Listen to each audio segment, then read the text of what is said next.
War Eagle War Report family, I'm your host, C Dub. Paul Mahari of UGAsports.com joins us to preview the Deep South's oldest rivalry. Auburn and Georgia matches up this weekend, and we'll give our thoughts on that upcoming matchup. We'll also do facts and awe and more on the latest edition of the Midweek Report.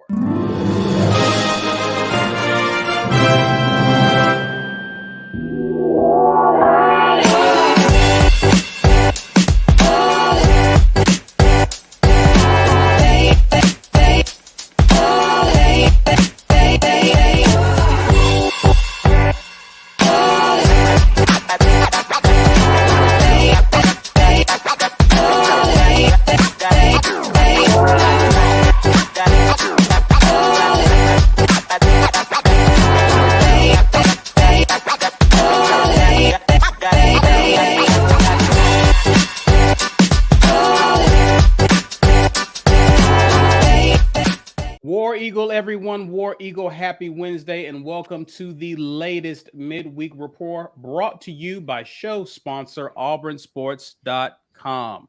Please head over there to get the latest intel and information on your favorite sports team, the Auburn Tigers. Shout out to JG Tate and those guys for doing an exceptional job over there day in and day out. Also, we want to appreciate you guys and thank you guys for supporting us. Whether you're watching live or on replay, we need you to do us a quick favor. If you're on social media, please share this video. Share it now, guys. Share it. Use the hashtag, whether you're on Facebook or Twitter. Please do that. Help people to find our content, get in on the discussion, and help us to grow our community. While you're here, please smash that like button, guys. And if you're new to our channel, please hit the subscribe button. Now, if you want to support us by becoming a patron, Ike Jones is here to tell you how you do exactly that. Yeah, you just need to give us all your money, and then we give you content. That's how it works. Well, you give YouTube the money, and then YouTube gives us the money, and then we give you content. So anyway, there's a little join button right down there below the video, whether you're watching this live or on replay. If that join button is not inviting you to click it, then I just don't know what you're doing with your life, man. Maybe you need to reevaluate your priorities, okay? Reevaluate your priorities if you haven't clicked the join button and you can afford to do so, okay? Green name yourself right now. $5.99 per month gets you to the place where you can do the film review stuff. And then we do the game day experience, man. If you want to actually be able to do the halftime and post-game chats, you have to be a member. Come on board with the best community that exists for Auburn football on these here interwebs. Maybe someone who already is a member wants to gift you a membership. They can do that by just hitting the little button down there. If you're on a computer, it's available right there below the live chat, and you can gift memberships to fellow War Report community folks who might not have memberships. The first month will be on you. The Weagle, War Damn Eagle, kick them in the butt, Big Blue. I had somebody, I don't know if y'all saw in the chat one time, somebody was like, y'all don't have the letters right. I'm like, what? He was like, what is BBB? Butt, Big Blue. Just say it. Anyway, whatever. Letters are correct on the shirt. If you want one of these and you can just hashtag get your weight up in the comments, and we will do a drawing, and someone is going to be gifted one of these courtesy of War Eagle Oil. WarEagleOil.com is your place for motor oil and related products. Go to WarEagleOil.com. But for right now, hashtag get your weight ups right there in the live chat, and you can be a part of this drawing. We'll do that drawing right around the 1 hour mark. Gentlemen, how are we doing today? How are we feeling? We're a few days away from kicking off against one half of our most hated rivals. How are we feeling, guys? Feel just as good as I do any other week. Hopeful. I'm hopeful. Feeling like I'm in the wrong spot. Who did this? Yeah. All right. Now that you're back, how are you feeling, B?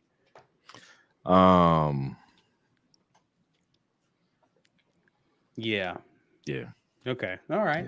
Fair enough. Thoughts on Aku Leota? It was announced that he will miss the rest of the season with his injury. It's tough. Damn. That's tough. I mean, he was balling this year, and that's tough. Can he take a medical red shirt? For sure. Wait a minute. Or has he played too much? That was game 5. No. 5. Dang it. Does the medical red shirt apply? Oh, well, yeah, I guess. Guess not. Yeah. No. But I mean, I think he was going to go to the league after this year anyway. Yeah, I think he was going anyway. So, rest up, Eku. Get ready for the draft, man. Hopefully he put enough on film that somebody takes a flyer on him.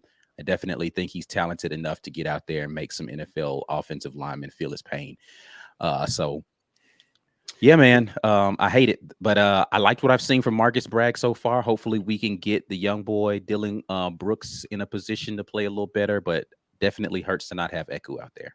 For sure. We would definitely have needed him this weekend and a few weeks moving forward. But the Cam Riley coming back, though.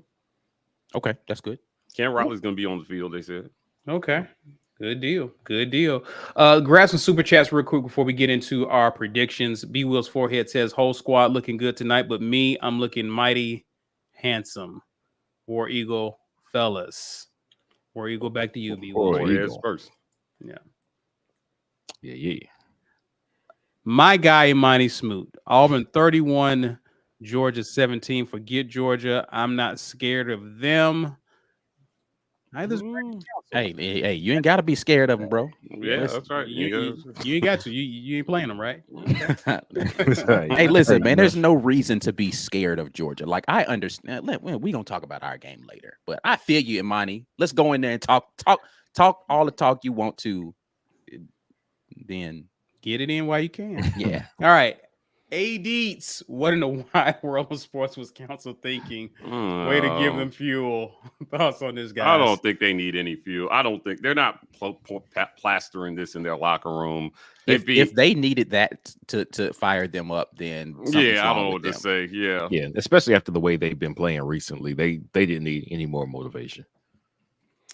Yeah, I mean, it still doesn't help, right? Yeah, I mean, I don't know why. I don't think you say it. I still don't think you say it, right? Yeah, I just think the way I see it, it's just a poor choice of words, man. Like, it's not like he came out and said we can demolish them, right? It was just like, I don't know. Sometimes these players just don't choose their words very carefully.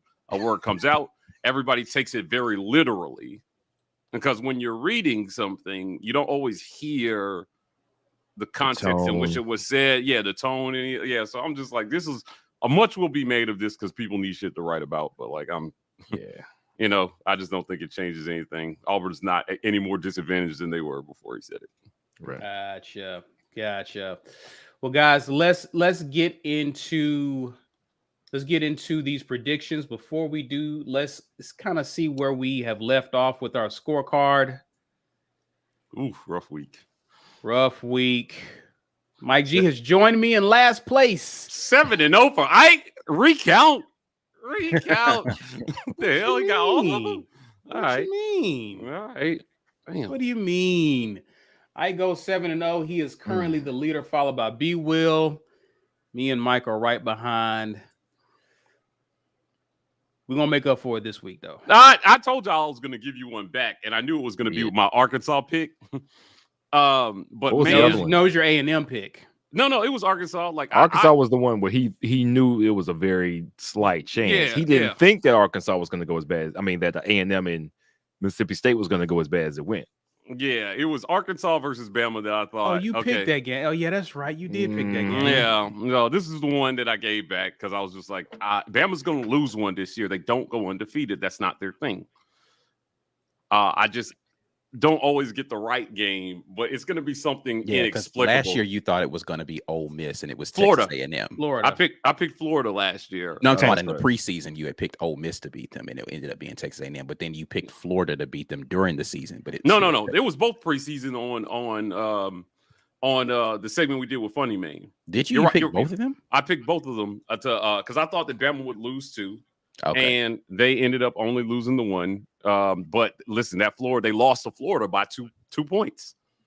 Or they beat Florida by 2 points. So yeah. I mean, it wasn't a terrible pick. I don't know, man. Bama's gonna get got. Somebody's going to get them this year. And it's not gonna be anything anyone can explain, right? Because that's right. you remember B before last Texas A&M last year. He was like, ain't no way it's happening, Mike. And so I remember I was down in Auburn and I'm driving. And I'm like, ooh, B, I don't know, bro. It's looking tight.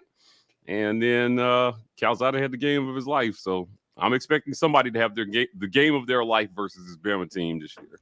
It's going to happen. Robbie Ashford. Wouldn't that be nice? Good Wouldn't call. that be nice? Good call. All right, guys, let's get into discussing some of these other SEC matchups. Let's start off with a big one here. Number 8 Tennessee is on the road against number 25 LSU. Look at the line there. To me, this is the most interesting game of the weekend, and it's the very first one in the morning. For sure. ESPN, the Football Power Index, actually likes LSU in this game, gentlemen. I don't know how they feel better about LSU after 5 yards passing in the second half this past weekend. Wow. And I don't even, is Jaden Daniels going to play? I don't know. Oh, yeah. You heard that? Yeah, I heard it. Yeah, everything I've read insinuates that he's going to play. But is he healthy? Is he going to be Jaden Daniels that can run? Yeah, I don't know. If he's not, good luck with that one. I'm picking Tennessee. Yeah. Listen, I mean, I was going to have Tennessee with Jaden Daniels playing, so I'm definitely picking him. I'm picking Tennessee. I mean, yeah. How many yards did our QB get on them through the air? Was it over 300 yards? 337?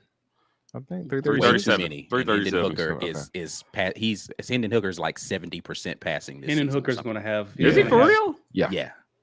Wow. Yeah, you're right. 70% on the dot. No point, nothing, just boom. 70.0. Yeah, I'm definitely going Tennessee here. Yeah, I'm okay.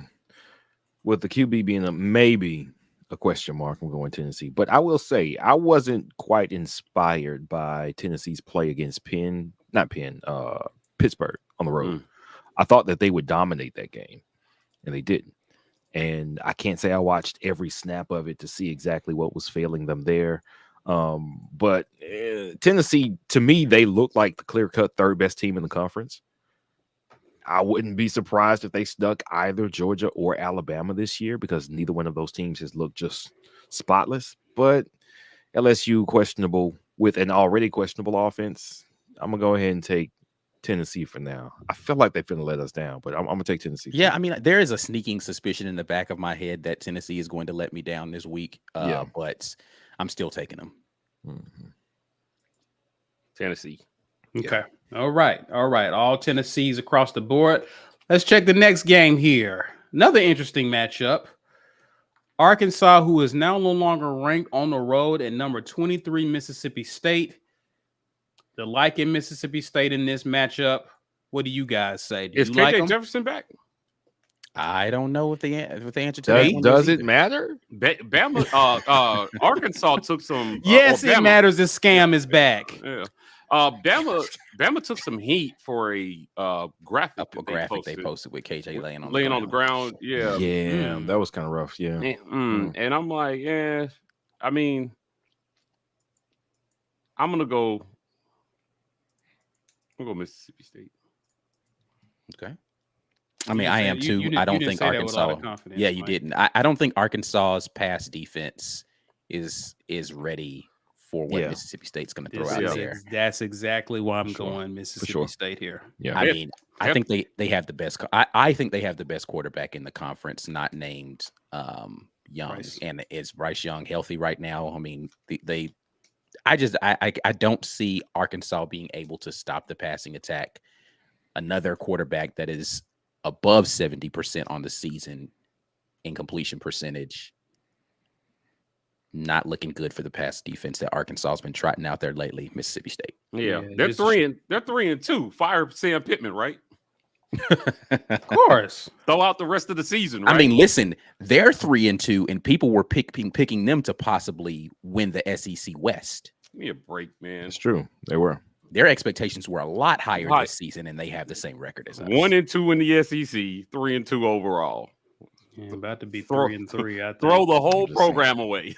Shut everything down. Defund the athletic department.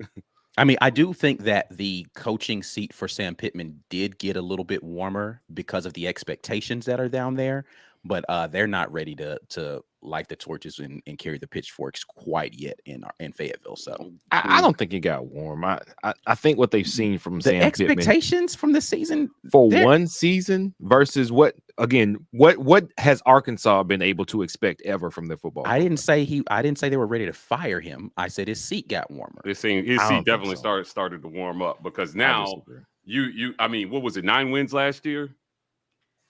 Yeah, I think so. Yeah, I think so. I mean, they're gonna have to finish pretty strong. I mean, only one more loss the rest of the way to even match last year's expectations. So with the perception, when the perception of talent in your program is higher, so are the expectation of the results. And I think I'm not sure I'm not calling it a hot seat, but I'm with Ike. I think you start to raise an eyebrow. Right. Again, there's a difference between I'm saying that he's on a hot seat and his seat got warmer. It's getting warmer, I just think that because the expectations have changed, your results have to change too. And so he can have a bad season this season and not get fired. Yeah, I don't think right. I agree with y'all. He's not getting fired this year at all. Again, not at all. If anybody heard my statement and heard me say I think Sam Pittman's about to get fired, then you're not listening to what I'm saying.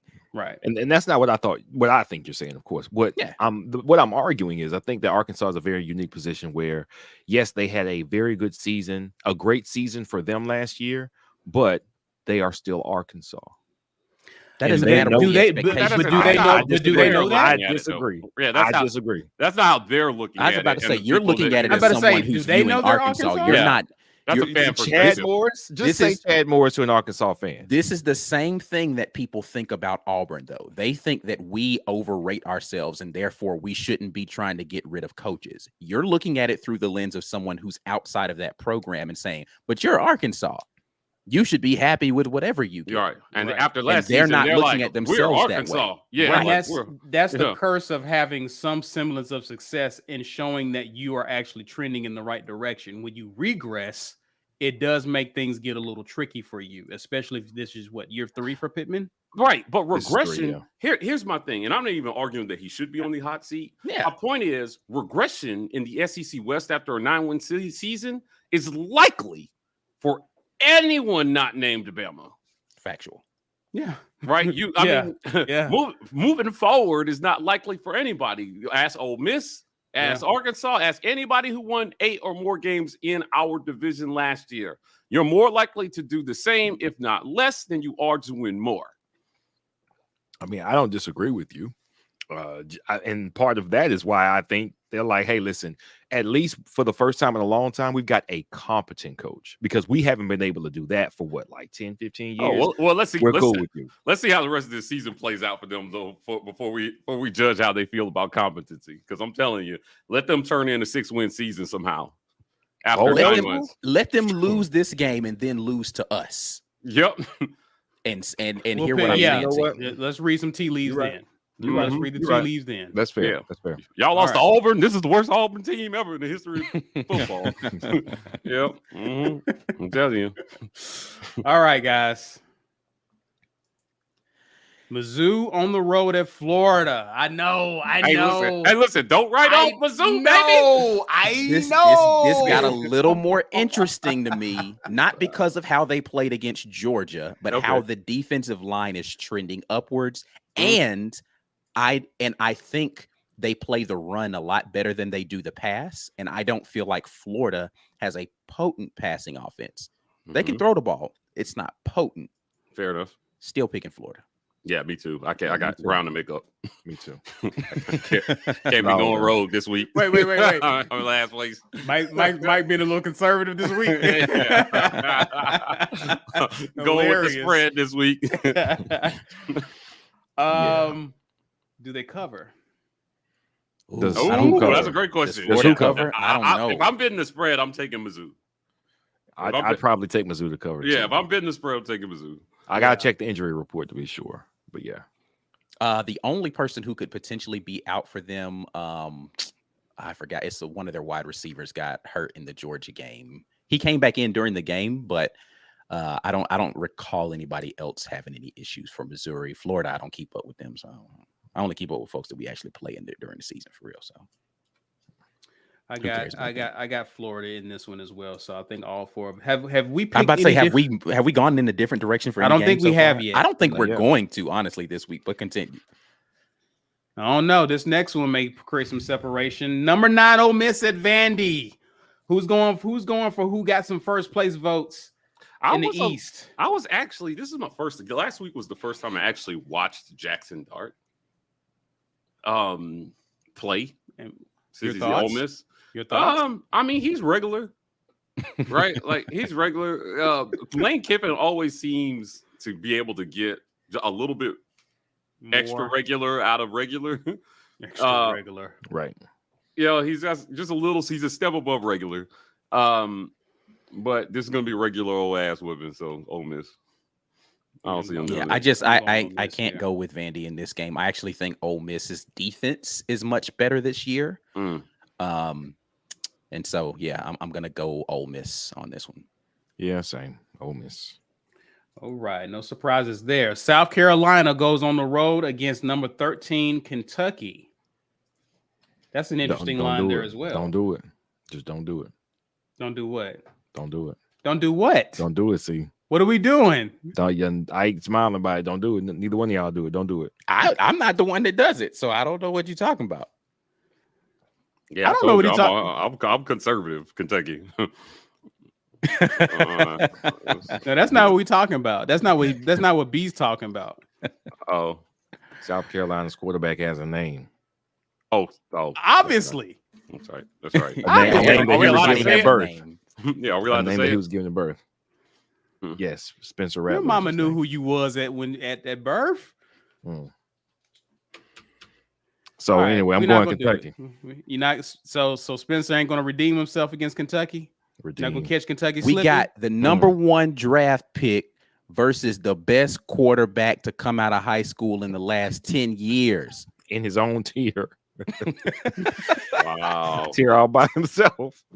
Wow. He still man. is. He still is. He is in the tier by still himself. is. Yeah, he's that Denzel Glory tier. Overrated. Wow. So okay, wait. The only thing that makes this possibly a little spicy.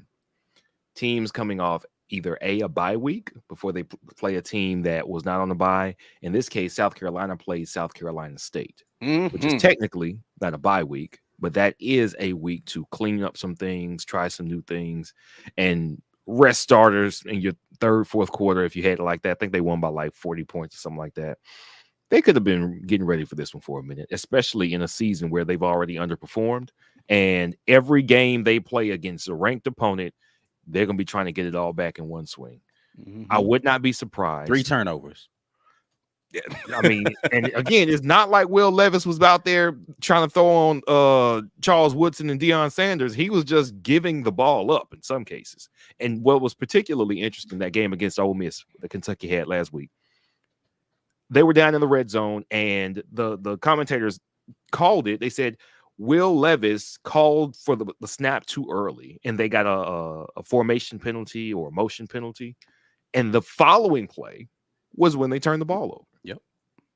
He's not ready for big. He's not the guy they want him to be yet. Maybe he's got time to turn into that guy in the future. He's not that dude yet. They could absolutely steal this game from Kentucky.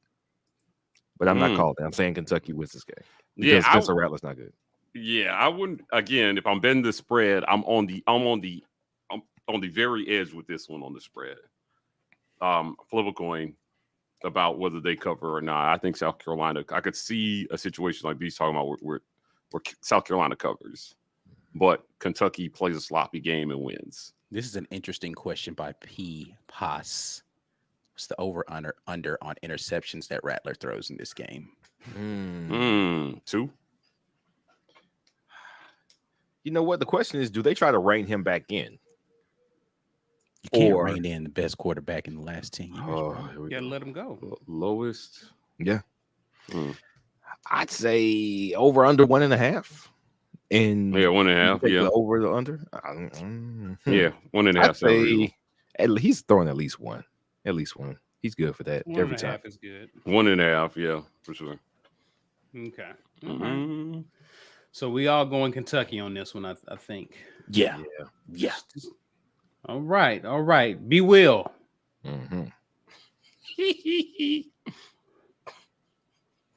Did your boy pull it off again for the second year in a row? Wait, didn't he give a speech talking about how they was going to beat Bama's ass or something? Am I making that up? That was before last season. Yeah. Okay. Yeah. All right. Boy, they finna get. Yeah, it's gonna be bad.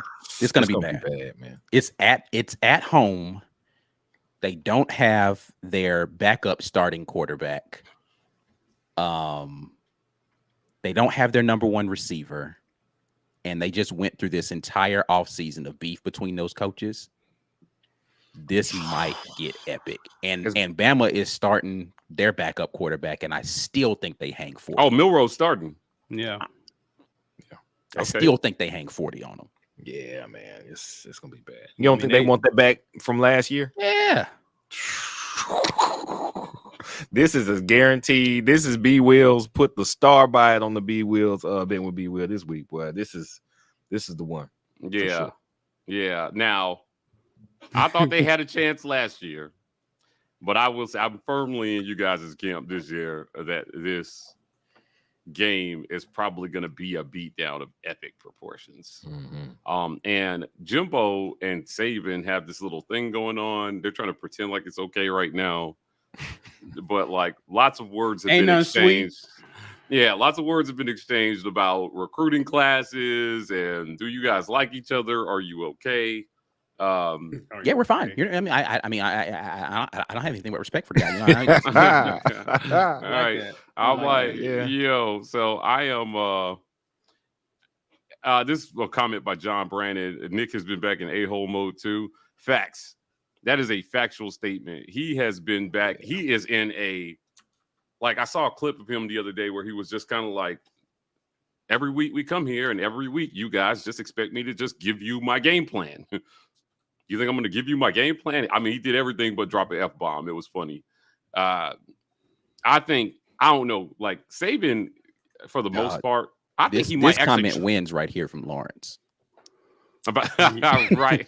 Saban's going to beat the booster out of That's about where I was going. I said, I think that Saban might actually try to run it up on them if he gets a chance in this game.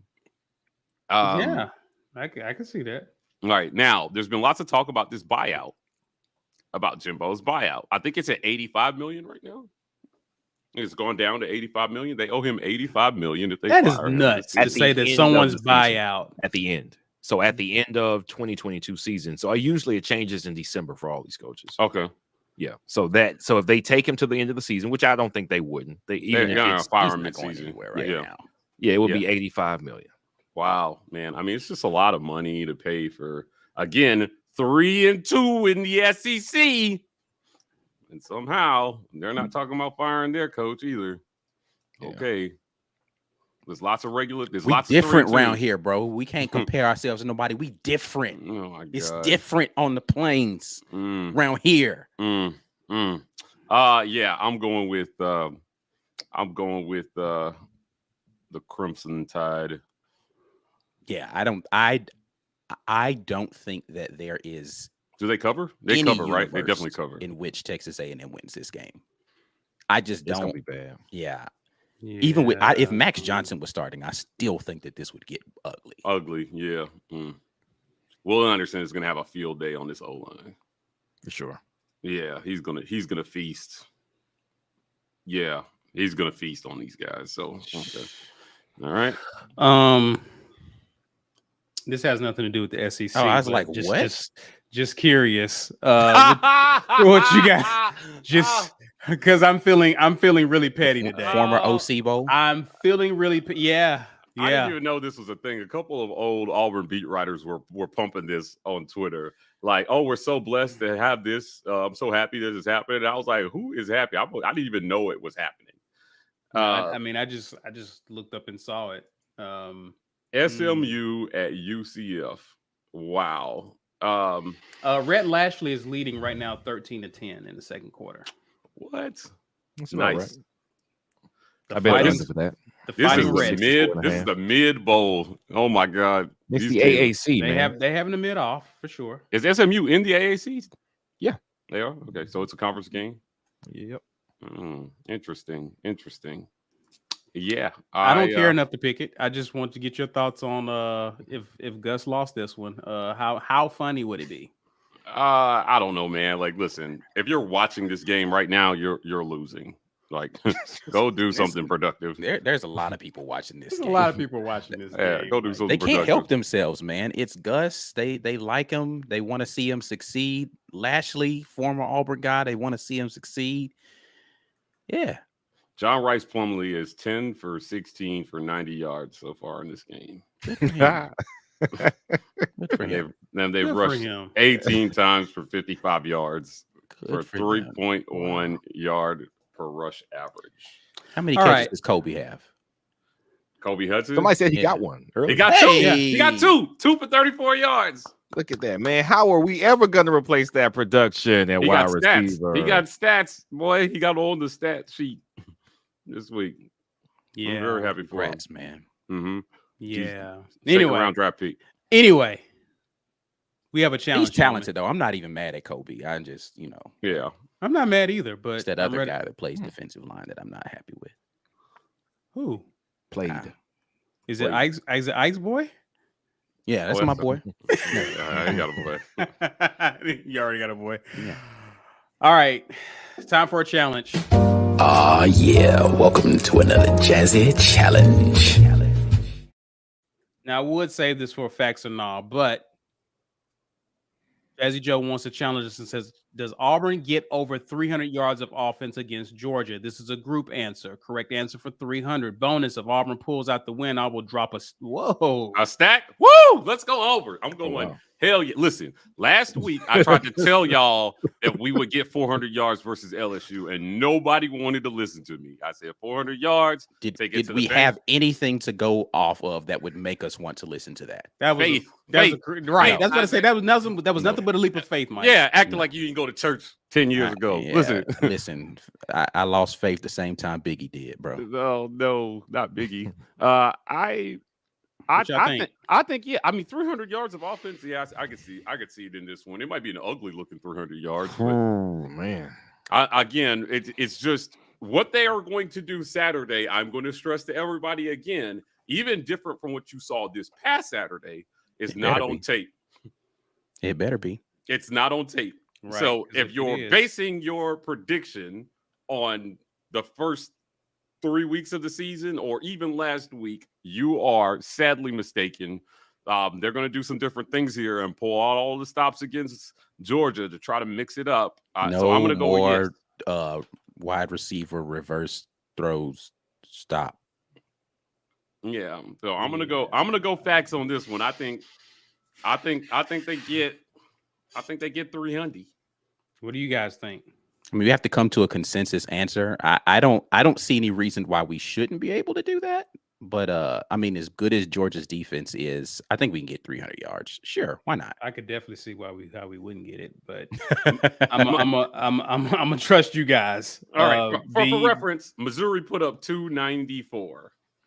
And that's ugly. So you mean it took them the whole game, even At home, all at the home. turnovers, and they still didn't get 300? At home. my Missouri put up goodness. 294. Kent don't State know, put up cuz. 188. I don't know, cuz. Oh my goodness. I don't know. So 'cause that means their I'm a little less Georgia's confident. offense has really been keeping people in games. Their defense didn't give them. Yeah, it's not like they're giving up a lot. I'll drop some stats for Georgia when we talk about them. South Carolina put up 306. B. They were Will's throwing a lot. boy. They were throwing a lot at Will's the boy. end. It was like a 38-point lead. It was straight garbage It yards. was garbage. Stat It pad. don't matter. Stat We can pad. get them. It don't matter if it's garbage yards or not, though. Yeah. No. Here's why it does matter. If Yeah, their I know. offense leaves us in the game, their defense will not be playing safe the way that it was likely But against you're South saying there's Carolina. a chance we could be in this game in the fourth quarter. I mean, they've left two other inferior teams in the game. They could do it for us too. Why not? I'm leaning no, honestly. I'm leaning no. Yeah, after you But- heard them stats from the Missouri game, I actually am leaning no as well. Listen, Oregon again got beat 49-3 and still mustered 313 yards versus So- the Georgia Oh, defense. no, That's the Petty and thing. me. Yep, 300. Nope. So Yep. no. So when the margin is so wide that the other team really doesn't have a chance, they play safe If enough Oregon and give did up it, a we bunch got of to do yards. it too. So in other words, 300. you saying they're gonna run us off the field and against And the we get third 300 team yards. defense, No, we I'm get saying 300. we gonna do it and get to 300. Consolation prize. 300. 300 counted. 300. That's fine. You know, that 1,000 would have been nice, Jazzy. Let's but you can put it go. back in That your 1,000 ain't got pocket nothing to do with it. 300. 300. Yeah, I'm with it. All right. We're going to have 4 60-yard plays in the game. I like equal it. 300. Don't try to do no math right now. I'm just talking about how we get there is we're going to have 4 really big plays, man. Y'all chill out. All right. Coach Anderson says, seeing how people are worried about recruiting, how important is the high school class really when you can get players with experience in the portal? It's important. It's still important. It's important. You want to have guys that mature in your system and not have to be turning over your roster every single year. You especially want to get offensive line talent that you can have groomed in your system. It's important. Yeah, you need a pipeline. And it'd be great to not have your coach submarine during the most important time of doing that recruiting. But whatever. Yeah, about that. All right. Guys, if you're watching, share this video on social media. Please be sure to like and subscribe if you're new to our channel. Get those thumbs up. Help us with our engagement. We greatly appreciate it. We're going to pause to acknowledge the sponsors of the War Report. This edition of the War Report is made possible by our generous sponsors. AuburnSports.com. For news and notes on all things Auburn sports, head over to AuburnSports.com. Athletic Architects. For young athletes looking to secure their financial future, let Athletic Architects help you to build your financial house. Head over to buildthehouse.com. And our giveaway sponsor, War Eagle Oil. War Eagle Oil is your #1 place for all of your motor oil and related products. For more information, visit wareagleoil.com.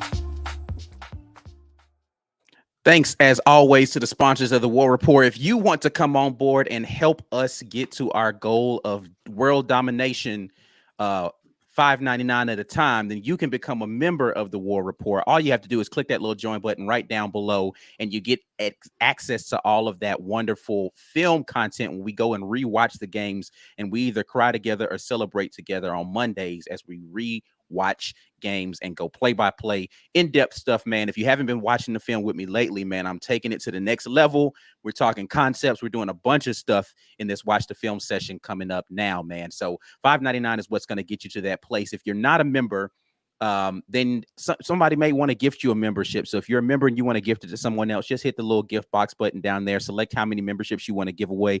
The YouTube algorithm will determine who they want to give it to based upon their activity with our channel, and they will get the first month free on you. So we appreciate all those people. And you have to be a member in order to be a part of the game day experience, halftime and post-game reaction shows, our member-only chats. So make sure you get on board with that. We're giving away something today. Wiggle, wiggle, war damn eagle, kick them in the butt. Big Blue t-shirt is going to whomever wins the drawing today. Hashtag get your weight up down in the live chat right now. We'll be doing that drawing in just about 20 minutes. Sponsored by War Eagle Oil. War Eagle Oil is your place for all motor oil and related products. Head to wareagleoil.com. But right now, hashtag get your weight up in the comments. We will be doing that drawing. If you are not present when your name flashes up on this screen, I ain't even going to wait longer than 5 minutes. This time, I'm just going to hit the redraw button on you. You pay attention and have your stuff refreshed, man. You got time for all this nonsense, shenanigans, and tomfoolery. Yeah. That was aggressive. Seriously. Watch it be like 50 people. Let's get to it, guys. Matchup is here. Auburn will face off on the road against #1, the Georgia Bulldogs. 2:30 kickoff. You can catch the game on CBS. Georgia's favored heavily in this game. Not giving Auburn much of a chance, according to ESPN's Football Power Index. Georgia leads the series all time. And the last time was played, I think that's the LSU there, but it was ugly last year. I think score is still the same, 10-34 in Jordan Hare. Oh, I put LSU. Okay, my bad. All good. All good. You know who it was. We'll see what happens this upcoming Saturday. To join us to discuss this is UGAsports.com's own Paul Meharry, who returns to the War Report. I'm looking forward to this. Paul, how are you doing, man? How are you doing, good sir? Pleasantries, gentlemen. How are we tonight? Oh man, Yeah. all right. I've been waiting on this for a year, Paul. Hey man, you see the shirt, man? You see the shirt? Yeah, I saw it. Yeah. I went What's on your going on, guys? show in January. What's going on, man? You know, What's going on, guys? We get it, Paul. we get it. Life is good Jeez. over there. Life is good over there. How are things, man? How are things? Blessed, blessed and highly favored over here. It's like, well, when you're national champion, the sun shines every day. All right. It doesn't rain over here, Ike. Oh man, that is great. Oh man. No, You've earned the right to be this bug. Y'all earned it. Look, man, I've been looking forward to this since last year, man. We had a really good time, and you guys are growing like crazy. So, big ups to you guys over here, man. I watch your stuff, even though I don't know why. I guess your personalities. I don't really care about how you're doing, but I watch you guys' stuff. So you're doing good, man. You guys are crushing it. Well, appreciate that. Appreciate that. Well, hold on, wait, Paul. Talk to me a little bit about life post, because this was a long drought for Georgia in terms of national championships, and you guys finally did it. And I got a chance to talk to Kirby at Media Days. He talked about being the hunter and not the hunted.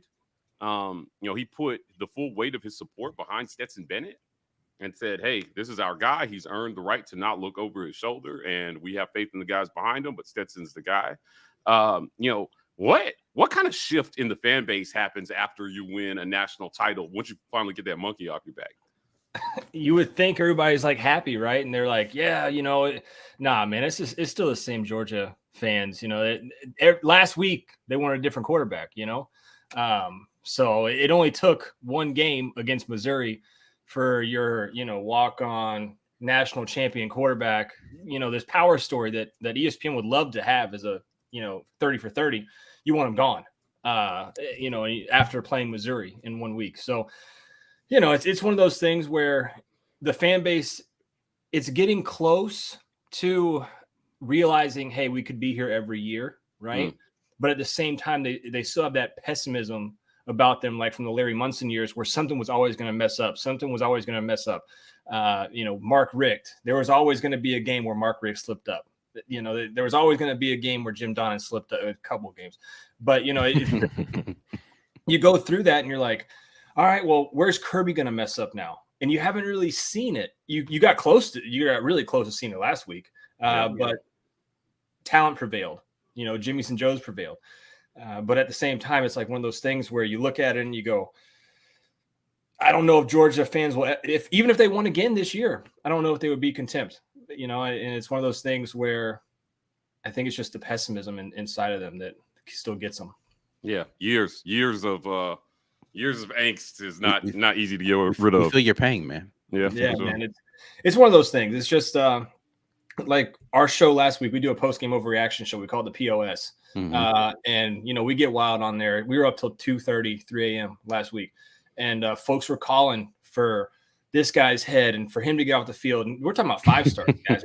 We're not talking about like 3-star guys who shouldn't be on the field. We're talking about 5-star offensive linemen that folks are calling for them to get off the field. So it never ends, man. It never ends. Listen, I'm gonna grab some super chats real quick. Imani Smoot. This is my guy right here. Unless God is playing on Georgia's team, then they're beatable too.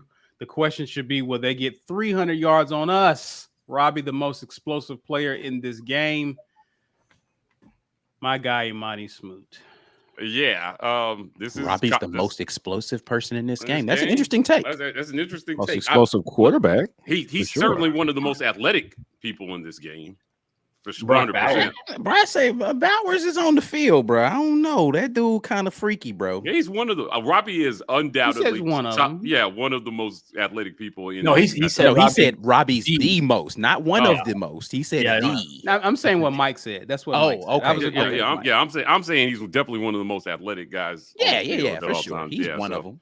So this isn't a stretch, and you don't have to be. You can be the most explosive guy that day. And hey, listen, I'll take it. I'll take that. And that's what football is about, right? You don't have to be the better team every week. Just the week you play whoever it is you're trying to I beat. mean, so he didn't say he was the best player on the field. He did say the most explosive. And that's a very key thing to zero in on. We'll see. Now, after you pop your shirt, just to show it off, Jazzy Joe came behind and said, "I might have to drop a stack to get you out." I saw that. Hey, you drop the stack for my boys here. I'll get off. No problem, man. I will cut you off in mid sentence, Paul, if you drop the stack. Okay. I just had to hit you up in the DMs on Twitter later and be like, "Hey, man, it's just business." Hey, you already know how. You already know what it is. You're my guy, though. We'll have you on the podcast later. Yeah. Podcast only content, right? Yeah. All right, let's go ahead and look at some of the matchups. Do we have those? You're muted, bro. You should have been had these cues. Y'all talk to Paul and Vamp a little bit. I'll get these up for us. Okay. Who are we gonna start with, offense or defense? Let's start with Georgia defense versus the Auburn offense. And one of the things I do want to talk about, because I don't need the graphic for this right now, is let's talk about the Georgia defense. Historical defense last year. Yeah. I expected a bit of a drop off, but I wasn't expecting much. I mean, you're still really pretty dang good. Number 2 in total defense in the SEC, 12th nationally, allowing a total of 264 yards per game. Rush defense, also ranked number 2 in the SEC, 12th nationally. You're allowing a little under 90 yards per game on the ground. Number 3 in the SEC in pass yards allowed, 18th nationally, allowing 175. In other words, your defense is still pretty good. Thoughts on the Georgia defense? Who are some guys that Auburn needs to be looking out for as B begins to prepare to show us the graphic? Your thoughts about the Georgia defense so far? Yeah, I mean, obviously you lost a ton of guys last year, right? I mean, we all saw who went to the drafts. You had all those first rounders. And looking back on this defense 3-4 years ago, 3-4 recruiting cycles ago, I said, hey, this defensive line that they're bringing in is not going to be the greatest, right? And we now see that with Zion Logue, Walther. You have Jalen Carter up there. Hopefully he gets to play, but Missouri tried to take out the left side of his leg. I don't know if you guys see that play. That's pretty dirty. I did. I'm actually shocked that it didn't get flagged. So I'm shocked he didn't tear ACL on that or something, to be honest. But it's just this defensive line is the part where if Auburn really wants to attack, they can move this defensive line. Now, what this council guy did, your center. So I can tell you guys without a shadow of a doubt, the team knows what he said.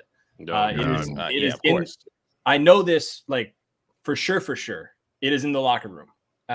So just so you know that is there. I don't know why he would say that, but he did. And it's the whole team knows about it. So congratulations, Mr. Council. You will, I'm sure, be getting some extra smack talk this year. But I can promise you, it is in the locker room. But we're talking about defense.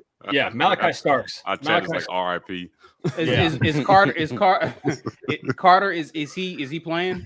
Nah, I doubt it. Yeah, I mean, Kirby said he's going to take a couple of weeks likely to be back. So yeah, and with Kirby, if he says a couple of weeks, man, you might see him in a couple of years. I mean, he might have an arm off. You know, you never know. Once again, you're confirming for me that head coaches don't always disclose the extent of injuries of players. Right? Absolutely not. Oh, no, wow. It's so weird because somehow people tried to convince me that every other coach does it except ours. So, okay. Anyway, continue. Kirby's really bad at that. He said AD Mitchell could have gone back into the game. We haven't seen him in 3 or 4 weeks. So, you know, I mean, it's one of those things. So weird because, I mean, I don't know, man. I find it interesting. All right, continue. So Malachi Starks, true freshman back there at safety, man, has really come along. He's going to be like the next big time guy for Georgia, kind of how like LeCount was in a sense, but he's bigger. Just that vocal leader, already showing leadership ability. And then you got Jamon Dumas Johnson, who everybody calls Pop because he looks old, but he plays middle linebacker and just flies around the field. I mean, Georgia. It's kind of weird, right? They've been known to be RBU, right? But right now, I think it's LBU. They're putting out linebackers, man, and middle linebackers specifically. Really, they just put out a ton of them, and Demas Johnson is the next one in line. Smile Munden is another name you guys probably aren't familiar with that didn't play last year, is now playing this year. Very much like a Quay Walker type in the middle for Georgia. So Dumas Johnson is more like the Nakobe Dean. He's the leader. He's seeing stuff. Smile Munden is the one that just comes and hits you, kind of like Quay Walker did last year. Still got Nolan Smith. He hasn't made a ton of noise this year. He's gotten into some pressures, but he hasn't got a ton of sacks. Robert Beal, you haven't heard a ton from this year, even though he led the team in sacks last year. Chris Smith at safety is back for his what seems like 10th year. So he's probably off his parents' insurance by now. So congrats to him. And then Keely Ringo, he got burned last week. And then Kamari Lassiter is playing good at corner, but you're not going to see a lot of rotation, I don't think. The Georgia limited it. I do the grades every week for Georgia. I transpose them basically over to UGA Sports from PFF, and they only played 19 guys on defense as opposed to, I think, 40 in the games before that. So there's not going to be a ton of rotation. You're going to see a couple different defensive linemen, but for the most part, what you see on your screen is going to get most of the snaps, I would think. Is Starks the one that got the first pick of the game against Oregon? Yeah. Was that him? Yeah, it's him. He's an impressive kid. Yeah, he's already got 2 picks. Chris Smith's got a pick. Then you got Dan Jackson, the walk-on kid at safety. He's got one. And then Tresman Marshall has one backup linebacker. I was about to say Dan Jackson's kind of like all over the place at times because he's like one of the leading tacklers on the team. I think he's like 4th or whatnot. So is he comes off? Does he come off the bench? Yeah, he comes off the bench now. I think he started the first game. Then they threw Starks in kind of after the second quarter or so, and Starks has primarily taken over that role. But they run a lot of 3 safety, and you'll see Dan Jackson out there a good bit too, running that. Whether they bring Chris Smith down to the star, they do some different type of things to where you'll mainly see him in like a nickel defense for the most part, and Dan's that 5th guy out there. So we've seen, Kirby Smart knows defense, puts a good defense out on the field. How do you anticipate him defending against Robbie Ashford this Saturday? Would you expect him to have a spy? How do you expect him to defend our mobile QB? I don't know if Georgia's seen a guy like that this year in terms of just being, extremely mobile. Bo Nix you guys know, more than anybody. I'm not familiar. Who's that guy? He's mobile, but it's one of those mobile things where it's like you don't want him to be mobile. He's mobile in the wrong situations, if that makes sense. Yes. I'm sure it does for you guys. Absolutely. Again. But so I see Robbie as being the kind of guy where you want him mobile and he gets mobile in certain situations on purpose. And whether they put Smile would be a great candidate for that. Just because he's so big and he's so talented. You want Dumas Johnson just kind of roaming the field as well. He could be the spy. But I would definitely suspect a heavy dose of, spying Robbie Ashford, and then also Kirby and Glenn Schumann love to inside linebacker blitz a lot and throw that in heavily, after the play has started 2 or 3 seconds after, see how the offensive line protects and then throw in one of those guys. So I wouldn't be surprised to see that a lot too, especially with, the ability of Tank, back there. You want to get him down as quickly as possible too. Ike, a question for you before we flip this. How important is it on the road? This is the first road test of the year for this team. Crowd noise is going to be a factor. The communication with this offensive line that's been mixed and matched. A lot of different bodies moved all over the place. How important is Brandon Council in this game in terms of getting the offense lined up, getting the bright protections called?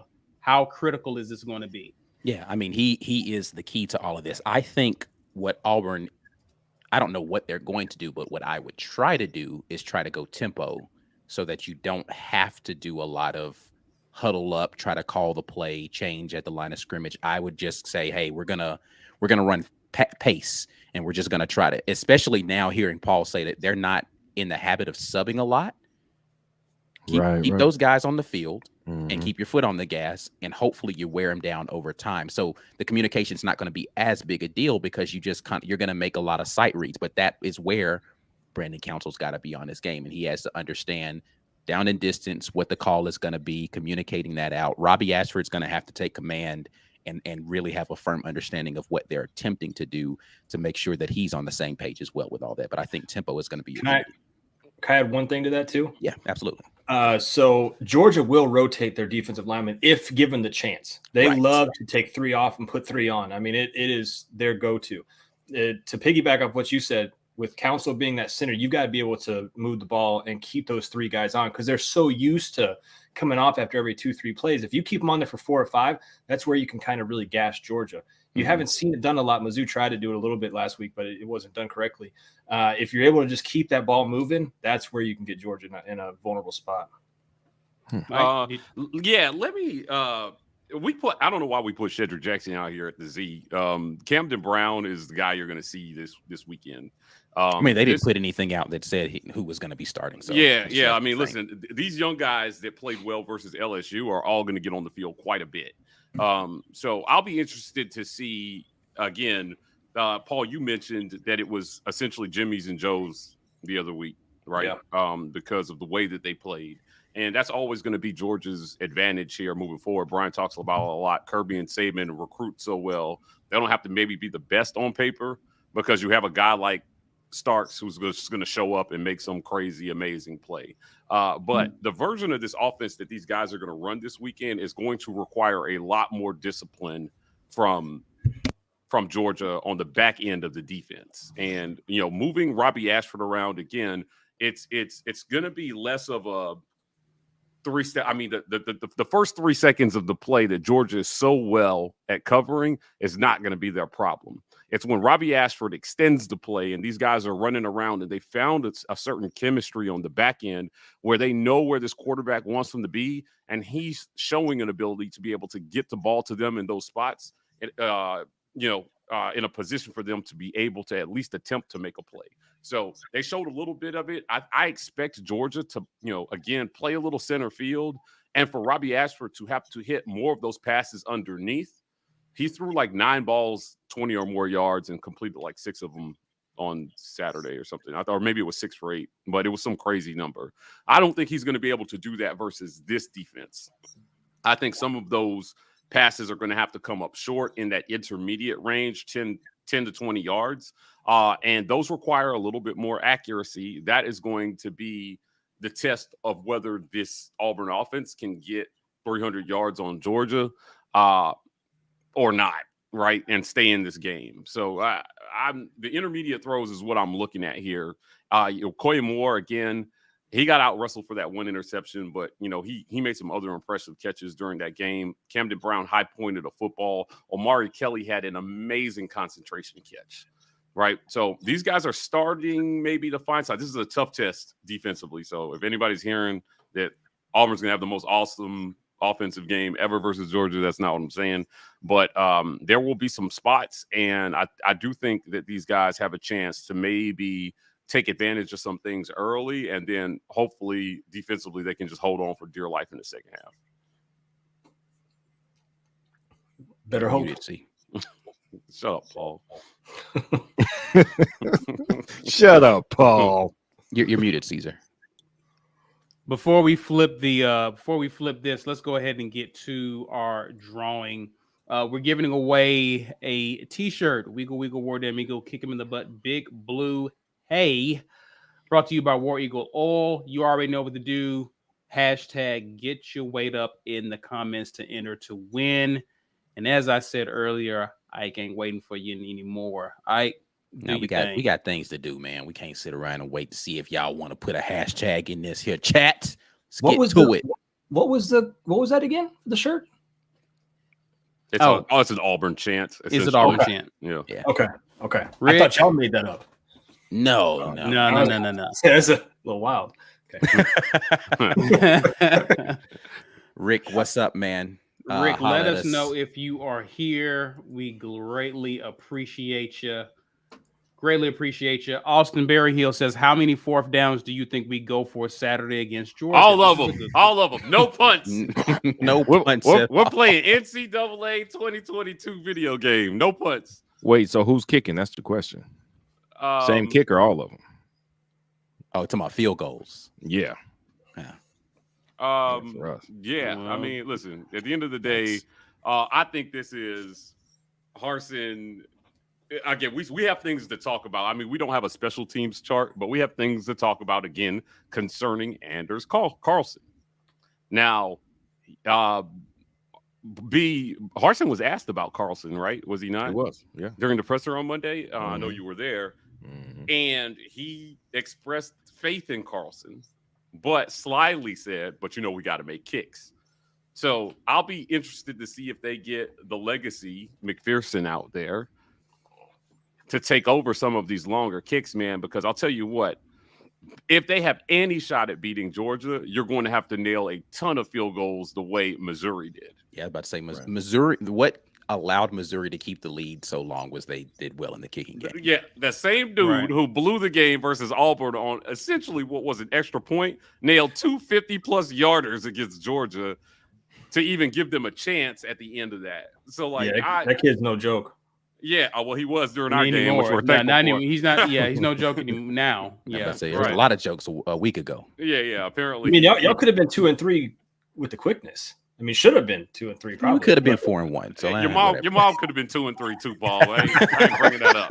Now, where we're at with this is Carlson is going to have to make kicks, and if it's not Carlson, I'll be interested to see. Harsin is pulled out to stop at every other position. So McPherson should be on the table, or Evan McGuire, even better. I like Evan, just the same way Ben Patton stepped in the Iron Bowl, and he made a huge field goal in that game. Yeah. I think it wasn't quite 40 yards. I think it was like in the 35-ish range, maybe. Something it was still a big kick for a guy who's not kicked a field goal at Auburn before.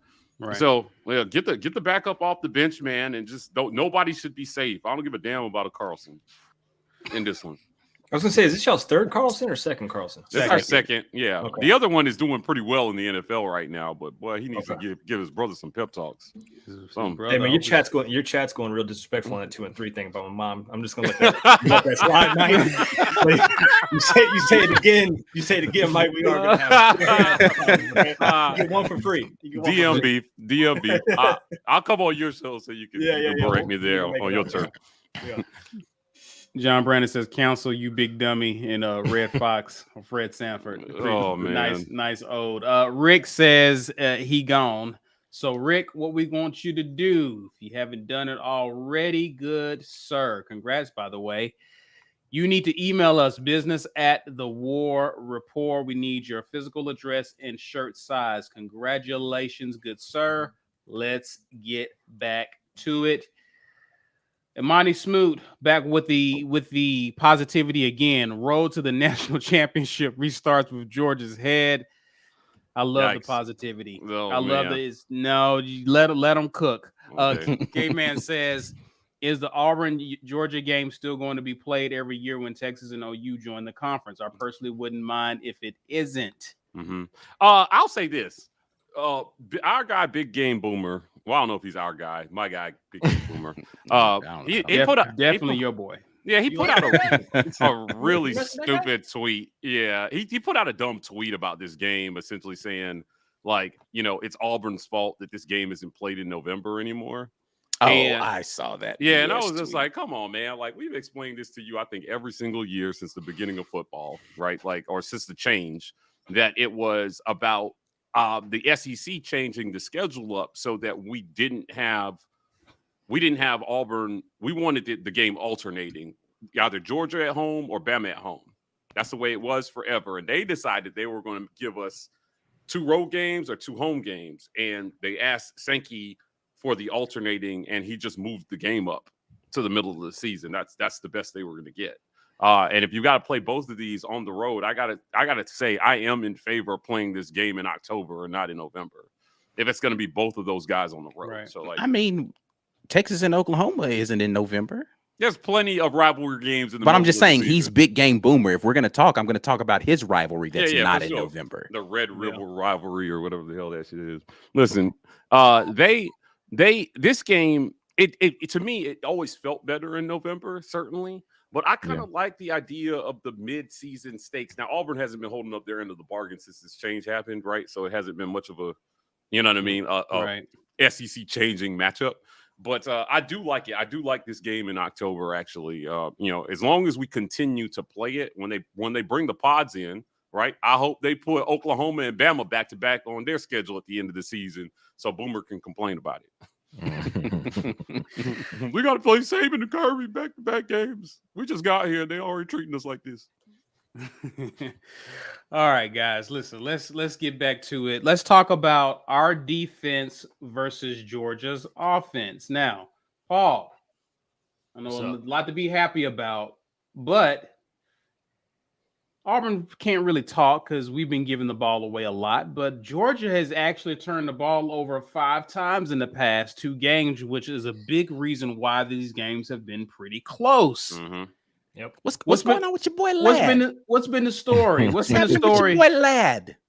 Yeah, Lad was a fine lad last year, but it's for whatever reason, I think he's got into his head a little bit. You were hoping that was going to come out of the Mizzou game and he'd kind of straighten it out. It didn't. So you just got to keep riding with him right now. You want A.D. Mitchell back, but you want a lot of things in life. And until you get A.D. Mitchell back, you're going to have to run this weird offense to where you've got 2 tight ends on the field with Bowers and Washington. You're going to try to go to Rosemary Jackson. They don't have that X receiver.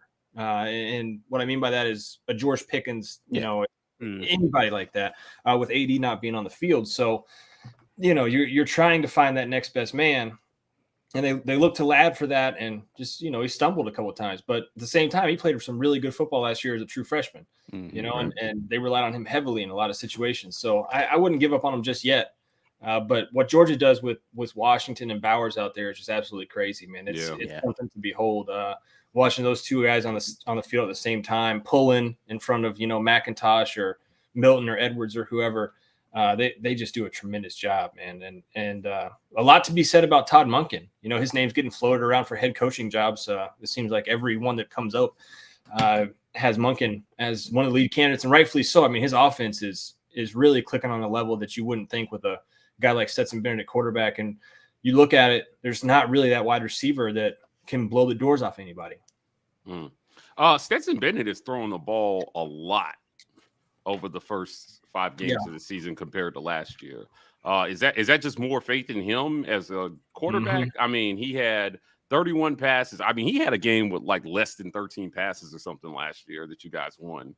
But he's again 31, 34 versus Stanford versus South Carolina. He had 23 against Missouri last week. He threw the ball 43 times. Can we expect to see them continue the high volume of throws there for Stetson against this Auburn defense?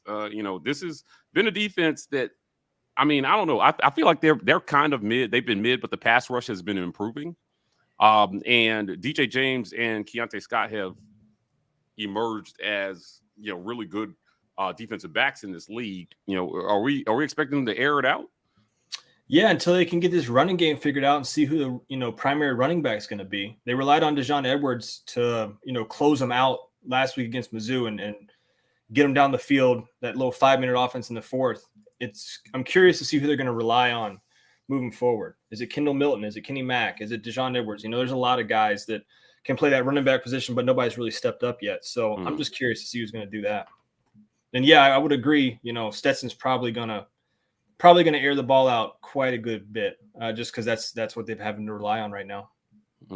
He's done a good job of avoiding pressure, even though he's been under a lot of pressure in these last couple of games. He hasn't taken a ton of sacks though. So Stetson Bennett, man, I hats off to him for being just a gamer, man. He's just out there playing ball. I like what I see from him when he improvises. He's been able to get the ball to his playmakers. He's not like a world beater, but he's definitely not the guy who people have for the last couple of years pegged as the liability on that offense. Right. Exactly. I mean, he's in his, 50th year. So he's got it down pat, he's been around for a while, and then finally it's his team. So, he's going to make it his team. Georgia's always had a running back by committee over the past few years, and that's a lot of what I'm seeing this year as well. What has been the difference? Obviously, you had guys like Zamir White, who was tearing it up last year. But what do you think has been the difference in this season? Are you just looking for someone to emerge, or what's been the thing? Yeah, you've got to find somebody that can emerge out of those three. I don't think they've found them yet. And they've given them all three really good chances to do so, but they haven't. None of them have stepped up to the plate completely. So it's still an open job back there. And like Caesar said, they're so used to having that one guy that can just pound the rock, and they don't have it right now. So it could be a liability later on down the road. Guys, any what are your our obvious concerns has been with the linebacker position over the past few weeks, and they're matched up tight ends, running backs. What do you expect Georgia to do? Obviously, they've seen this on film, so there's obvious some things Georgia may try to do. What is it that we can hope for to shore up that position, or to at least kind of mask its weaknesses? Who is our linebacker coach? Is it Christian Robinson? It's Christian Robinson. They need to donate half of his salary to charity, man. Like, these linebackers are not playing well, and they're not wrapping up. They're picking, they're taking the wrong gaps. Linebacker play has easily been the most disappointing position group on this team, offense or defense. To me, easily. We expected what we expected from the O-line, right? I think now that Robbie Ashford has kind of emerged as the front runner at quarterback, people are less pessimistic because he can move, and we need that behind this line. Tank and Jarquez are Tank and Jarquez. The wide receivers are, again, just not as bad. We've got playmakers at defensive back. The D-line is starting to get pressure. It's the linebackers, man. Now, a lot of things could have won the game last week, but Steiner had a chance to make a name for himself, and he blew a tackle. Yeah, that ended up being a score. Yeah. Now, there's nothing to say that they don't score on the subsequent plays, but,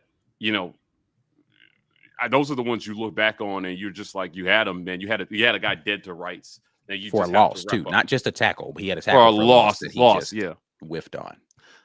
And so I heard it wasn't just I heard an explanation from a coach. I forgot where I heard it today, but again, Pap was out of position again on that play. That was supposed to be a gang tackle.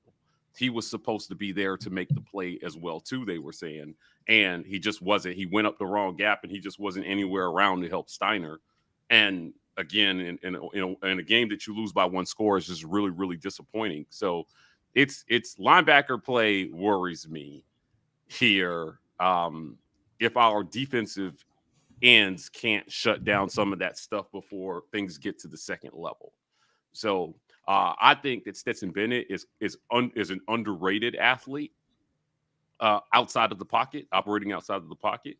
Personally, I like his game. I think when he gets moving, every once in a while he'll rip off like a 25-yarder on you, and it just doesn't look like he's supposed to be able to do that, but he can. And our linebackers chasing Stetson around, worry me a little bit. So hopefully they took a look on tape about what that is. And the tackling drills should have been front and center at practice this week. When I rewatched the tape from LSU, I was really disappointed in the tackling. Robbie Ashford might have had the best tackle on the day. No, not might have. Yeah, right. It's going to be interesting to see how this goes down. But I fear, no matter how he looks, I fear Stetson Bennett. I think he's earned the right to be feared. And he seems to have great chemistry with his playmakers in the passing game as well, too. I don't know. This is a tall, if they're going to pull anything off, they've got to figure something out at linebacker. I would remind everybody that Papo was the highest rated recruit in that 2019 class. He was one of the highest rated recruits we've had, period. But this was a guy who was supposed to be a can't miss prospect. This is supposed to be your star, man. This is supposed to be the guy that comes in and is definitely going first 2 rounds in the NFL draft. Is he not doing it? I haven't watched Auburn much. No, man. He's having a terrible season. Yeah. He's from right up the road at Grayson, so I've watched him since he was what feels like he's 12 years old. Yeah, every week we're talking about him missing a tackle, some important tackle every week. So it's going to be tough. And I would ask, is he just simply playing out of position in terms of just him just not being strong? But regardless of where you're on the field, you can't miss tackles, right? Like, Yeah. if you're there, you got to wrap up. Like, there's no position you can put him in that improve that. Yeah, he's just making. I mean, Jaden Daniels made him look silly on the one run. Now, mind you, he's a great athlete, so it was good athlete on good athlete, but he's just not given a chance one-on-one to make plays. He's just not making plays, and that's tough, man. From a guy who was one of the most senior guys in your team, he's a leader in practice, he's a leader in the locker room, but he's not a gamer. It seems does all the things that I would not say a bad thing about him as a person, right? He does, and a teammate. Right. And a football player. But, when the lights come on, dude, he is not game time, man. And I wonder if that's a position that they start to look at as well, too, and just say, hey, for the betterment of our team, love you, Pap, but let's see if somebody else can contribute at a higher level at that position. Damn. Yeah. I mean, it's tight, but it's right. Like, I think Owen Papo has underperformed expectations thus far. Physically, he has all of the measurables that should make him amazing. But I can't point to one thing that I say Owen Papo does this really well. Yeah, it's tough. Yeah. There's a tough thing to have to say about a guy like this, because we had high hopes for him coming into the season, but he has just not performed. And when I look at the defense as a whole, this is not a bad defense at all. They may have been struggling to force turnovers, but for the most part, there's plenty of athleticism and there are plenty of players on this defense to at least compete with. But if you're not, that second level is just so important, especially when you tighten up in the red zone. If they get past the D-line, your linebackers have to make plays, man, or people are just going to walk into the end zone. So, yeah. John Brandon says, Mahari Dog sounds Canadian. He's not that nice. I haven't heard him say "a" not one single time either. Yeah. So he's meaner than that. Yeah, nah, none of that. Caveman asked Paul, did McConkey's dad play for the New York Giants? No, that's he is unrelated to Phil McConkey. Phil McConkey's I think like 65 years old too. So no, stray child. No, he's not related to him. He's not related. Guys, any other comments on our defense versus Georgia's offense before we move on to our segment? No, man. We need Keontae Scott and we need DJ James to have games. Kaufman came up with a big strip. I was actually pleased with Pritchett last week. Pritchett played well. He got a BS. Well, no, it wasn't BS. He actually was holding on that. I went back and watched the film. He did grab him. He grabbed him. Yeah, but with Eku James out, is the one who got the BS call. That pass interference. Yeah, that was bogus. That was bogus. With Eku out, somebody else has a chance to step up. So yeah, it's like, get in there, man. This is your chance to shine here against Georgia on the road. I saw a stat. We're averaging like maybe 7 points a game in Georgia for over the last 20 years or something. Like we just don't score there. So anything over a touchdown is like extra credit for this offense.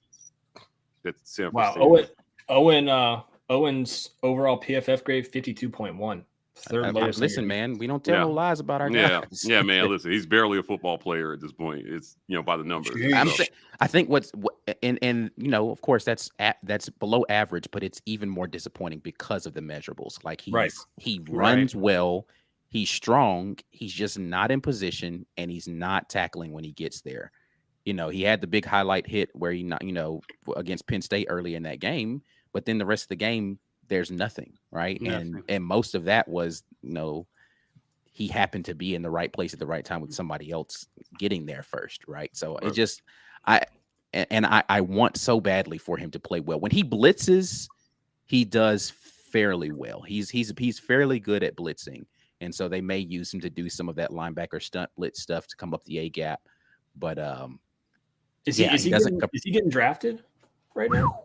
Oh man! Based upon what he's put on film, he'd have to have a really good combine. His combine, he's going to look amazing. He's going to look amazing. I mean, he's a workout warrior, and that's one of the things, Paul. We were hearing great things in the offseason because he was a leader. He's a leader. They actually named the captain, one of the captains for this team, and so you expected big things from him coming off of an injury. We talked about how much we missed him or how much he would have added to the defense last year. So coming back with an opportunity to prove himself, we expected so much from him. And he just hasn't. So the thing that worries me about Papo at the next level is he's not a middle linebacker. He's not an NFL middle linebacker. He's an NFL outside linebacker or, something of that nature. But then he doesn't cover well enough to be a guy that you want to consistently be against like the best tight ends or the best, running backs out of the backfield. And so, again, he's got all the speed, but I don't know what's the thing that he's going to be on your team that says, oh, man, I can just plug him in and he's going to be this guy for us. Like, I don't know who to compare him to say, oh, yeah, he's this kind of player. I don't see it yet. Is he going to be the one primarily guarding Bowers or how are they going to line that up? We get scorched if that's the case. I don't. So I think what they likely will end up doing is bring Puckett down into the box and have Puckett's this our safety, and they'll have Puckett play him primarily, just because Puckett's a linebacker size, but he plays safety. So I think that's the better matchup for Auburn in that scenario, or they're going to put somebody like a Keontae Scott, who's going to be like a nickel corner in there. But yeah, that's me guessing, right? Like Cam Riley, who's not pictured here, is also a linebacker who we could try out there. I've heard Eugene Asante actually plays the pass fairly well from the linebacker position, so that's another one. But it's a unique thing with Georgia because they use both of their tight ends so much in the pass game that you can't you got to devote somebody to Brock Bowers, but then you also have to figure out how to cover Darnell Washington. So I don't know. I don't think you can figure out how to cover Darnell Washington. I don't think you can figure out how to cover him in the NFL. I mean, you guys. He's a physical freak. I mean, just from a football stance, and I know. You're faithful here probably won't like it, but if you look at it just from a football stance, watching him next week or this upcoming Saturday against Auburn, and the way he's able to move at the size that he is, you have to just recognize the freak, like you said. You have to recognize that ability. I mean, you're not going to see this guy very often come around college, and much less be productive once he gets there. And it took Darnell a long time, man. Freshman year didn't really click. Sophomore year, you wanted to see more from him. And now, finally, he's getting the ball to him a little bit more. And the way that he blocks on the outside, it's really unfair. It's like having a second Broderick Jones out there, another tackle that's even faster. So it's one of those things that they can have laps on offense where they can, like Caesar said, have 5 turnovers last 2 games. But when you have guys like Bowers and Washington that you can run behind and then you can play action to those guys, it's really tough to beat, even if it's a really bad game. For sure. Well, we'll call Missouri and ask them for their. They have tape for their game plan. There's tape to beat. Yeah, Georgia. I mean, how Missouri did it is they did a lot of games up front that the offensive line didn't do a particularly good job of handling, and they didn't blitz per se. They did a lot of zone blitzing, right? So they rarely had more than 5 guys actually rushing a passer on any given play. But how they were bringing the pressures from different places was confusing the Georgia offensive line a lot. And their defensive line was absolutely destroying the gap scheme stuff that they were doing. Like when they were they were shooting those gaps and really they made the running backs have to cut before they got to the hole, which allowed their linebackers to come flow down. So the defensive line did a really good job of getting penetration early, and then Clinton linebackers would come and clean up. So Auburn's going to have to do something similar. Georgia did a good job of switching how they did their run fits, though. So they just changed from, doing zone blocking to more of the pulling tackles and stuff. Like they just did something different in the second half, and it made Missouri's ability to get upfield have to be stagnated a little bit because they couldn't just trust what they saw. So we'll see how they come out against Auburn. That's the one thing that you have to worry about with Georgia is they do have the ability to be multiple in how they attack in their run. B. Will's forehead. Appreciate that. Didn't see your comment. Right. But appreciate you. Nice. Are we ready to get into the facts or not, gentlemen? You gonna stick around for facts and all, Paul? I don't know if Mike will let me stay on this show. Yes, Paul. You can stay. All right. I appreciate it. Right. Sure. Facts or not. Yeah, let's get into it. All right, let's explain how this is going to go. We're going to get into Facts or Nah, sponsored by The Rogue Shop. You guys make sure you hit up rogueshop.com. Matter of fact, Rogue Shop is a sponsor over there with you guys as well, right, Paul? Matter of fact, I got you hooked up with Rogue Shop. So Yeah. Listen, we don't need everybody knowing all that, man. Hey, relax, Paul. Calm Relax. down, sir. Y'all want to call me out? You know what? My mom hooked y'all up with Rogue Shop. Mm-hmm. And you slammed on her podcast. So Facts or Not, sponsored by Rogue Shop, man. Head over to rogueshop.com, use code Rapport, and let them know that we sent you over there. We are going to do it Facts or Not style. Paul, if you don't know the rules of Facts or Not, it goes down like this. We're going to ask questions and you just give an answer whether you think that's facts, yes, this will happen, or nah, that's not likely to happen, and then your reasoning why. So let's get into it. Facts or Not today, sponsored by Rogue Shop. So let me get my this guy right here. All right. So once again, Facts or Not, sponsored by rogueshop.com. You guys head over to rogueshop.com for all of your lovely medicinal purposes. And we'll get into it like this. Let's kick it off by going facts or nah. Auburn wins the turnover battle in this game. How do y'all feel about it? Hold on. What is that? Get that off the screen. Sorry. Yeah, I'm gonna go nah on this one. They're not really generating turnovers enough for me to think that this is going to be the team they're going to turn over. I think Stetson Bennett has got 5 touchdowns to 1 interception so far this season, so he's not really turning it over. They've got all these monsters at tight end. I don't know, man. Nah, nah. I hope the turnover. I hope there are no turnovers. Period. And that's probably Auburn's best scenario in this one. Nobody has a turnover. Beat them straight up. I'm going to have to go nah here as well. Even though Georgia's been turning the ball over a lot lately, so has Auburn. And we have a lot of young guys, key positions on our offense. The offense is starting to come around, but as I was concerned last week with new guys, different stuff we're doing on offense, there's room for mistakes, and mistakes were made.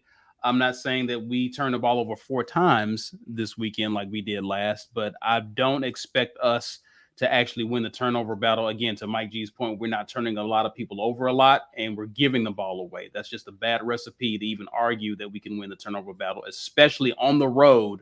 First road game of the season against a very, very formidable opponent against Georgia. So I'm going to go nah.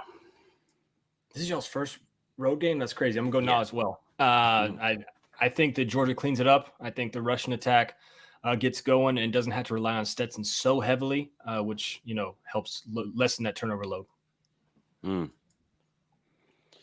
Yeah, I'm going to go nah on this one. We've just been way too turnover prone this season, even though I do feel like we may force at least one turnover this weekend. I have a feeling we're going to give it back a couple of times. Auburn just cannot seem to get out of their own way when it comes to turnovers. So I do expect more than one turnover, unfortunately, to happen this weekend. I'm going to go nah. All right, fellas. Facts or nah? Auburn's defense holds Stetson Bennett to 275 yards passing or less this weekend. No more than 275. It's a very interesting number. I'm up first too. That is a very interesting number because he's gone over 250, I want to say, in almost every game. I'm gonna go nah. I think, like I said, they're gonna have to rely on the running game. But if Auburn watches any film from last week, you can shut down that running game quick. You're gonna have to rely on Stetson to somebody's gonna have to get yards, right? So I'm gonna go nah, but it's gonna be it's close. I'm thinking 285 for Stetson. It's gonna be close. Okay. It's a good one, Mike. All right. I'm going nah here as well because I think Auburn's best bet is to Paul's point, is to actually limit their yards on the ground. I think Georgia has shown that they're willing to depend on Stetson Bennett's passing. They will throw the ball early and often throughout the game if they have to move the chains. And so I think the result of that will be them actually getting over that amount of yards through the air. But I think Auburn's strategy isn't to necessarily try to limit them through the air as much as they is to stop them running the ball down their throat. That is how Georgia actually pulled away last year. They were able to run the ball effectively in the second half. So As long as they're able to limit them on the ground, I think Auburn has a shot. I'm gonna go nah here for passing though. I'm gonna actually say facts on this one. Stetson does not get to 275 this game. I think 250 is a good number. 260 is a good number. I don't know that he'll get to 275. Not because I don't have trust in Stetson Bennett. So Georgia fans, before you go absolutely berserk in the comments telling us about how Stetson owns Auburn or whatever other nonsense that you bark in the back of your heads, I am not saying that. Yes, that was a shot at Georgia fans there. But I am thinking that Georgia's going to have a more balanced attack. They're going to try to get the run going, and I don't think that he gets to 275 in this one. Listen, I came through. I thought I was going to be the only one. No, but I'm going facts on this one, baby. Jaden Daniels had 80 yards passing last week, only 5 in the second half. That's obviously going to carry over this week because that's how sunshine pumps work. So we're going to shut them down. No passing yards for anybody. The receivers are all going to fall down on their routes. Auburn holds Stetson Bennett to 220 in this one. And they have to find a running game. If they hold them to 220, there's a problem. There's yeah. I mean, for you. this game is a 30-point spread, man. I don't know. 220%, and that's crazy. What was the spread last week? What was the spread last week? I 100% agree. Vegas has been wrong on Georgia every week this year. I've said it on my show. They've been wrong. They were good wrong week one though. Good God. Yeah. I mean, but they've been wrong on Georgia every week. So yeah, I mean, the thing that nobody's taking into account again, the spread on LSU was so large, and they were such an overwhelming favorite. But again, if you watch our show, you knew they were rolling out a completely different offense. Now, whether it was going to work or not was not the point. What was the spread? What was the spread in the LSU game? I mean, I think it was only 9. I don't think it was. FPI had them like an 85% to win or something. Oh yeah, like that. The FPI was Auburn. It was nuts, and I was just like, dude, this is going to be a lot closer than people think. LSU definitely didn't cover, and it took till the fourth quarter. So I'm just saying, there's not a ton of tape on what Auburn is going to do this week, and they have a chance to catch Georgia off guard because our coaches waited so long to pivot on offense. So we'll see. All right, guys. Facts or nah? Auburn scores a touchdown, at least a touchdown, in the second half of this game. I hate that this is a fucking question. I know, me too. This is where we are, Mike. I'm gonna go facts on this one. Again, different offense, different quarterback, different system, different wide receivers. I think that turns into at least one touchdown in the second half. This is where we're at. Second half points have not been easy to come by for Auburn, but Georgia is not exactly shutting people down in the second half of games. So if Robbie Ashford continues his maturation process as a quarterback, one touchdown, even if it's in garbage time. Yeah, I'm going facts. Nah. I mean,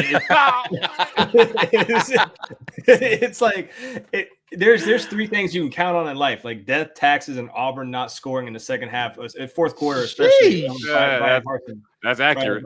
By Brian Harsin coach. I mean, it's the truth. I think Georgia by the second half. You said fourth quarter, second half. Either way, it's not second half. I think Georgia will have had Robbie Ashford's number by then, and go from there. Okay. So, All right. We'll see. Good now. We'll test that. Going facts, man. We're going to get the score in the second half this time, man. It's going to be on the second drive of the second half. Auburn scores a touchdown this weekend. Passing or running? It will be a running touchdown. Okay. Jarquez Hunter. Okay. Runs for a touchdown. Second drive of the second half. All right. You heard that, Paul? Heard that, Paul? I heard it. I'm about to roast some of these dudes in the comments, bro. They got one more. They got one more time to try me before I start talking about it. That's all I'm saying, man. I come over here bearing gifts, man, and trust me, Phil, I've been invited to the cookout many times. That's true. Let's be respectful of our guests. Let's be respectful. And his punk ass.